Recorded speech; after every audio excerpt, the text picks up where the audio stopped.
সন্দেশখালীতে পলাতক তৃণমূল নেতা শেখ শাহজাহানের প্রতিকৃতির কোমরে দড়ি পরিয়ে এবং হাতে ঝাঁটা নিয়ে বিক্ষোভ বিজেপির মহিলা মোর্চার। বীরভূমের রামপুরহাট থানার সামনে বিক্ষোভ দেখান বীরভূম বিজেপির মহিলা মোর্চার কর্মী ও সমর্থকেরা। বিক্ষোভকারীদের দাবি, সন্দেশখালী সহ রাজ্যের বিভিন্ন জায়গায় মহিলাদের উপর অকথ্য অত্যাচার করছে শাসক দলের নেতা ও কর্মীরা।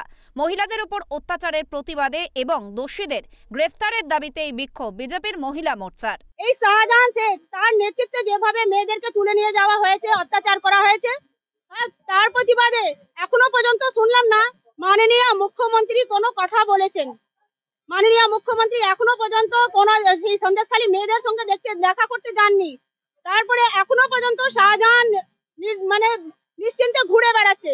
পুলিশ প্রশাসন কোনো ব্যবস্থা নেয়নি। সেজন্য আজকে আমরা এখানে বাধ্য হয়েছি এই থানা ঘেরাও কর্মসূচি করতে। বীরভূম থেকে আশিস মণ্ডলের রিপোর্ট, ওঙ্কার বাংলা।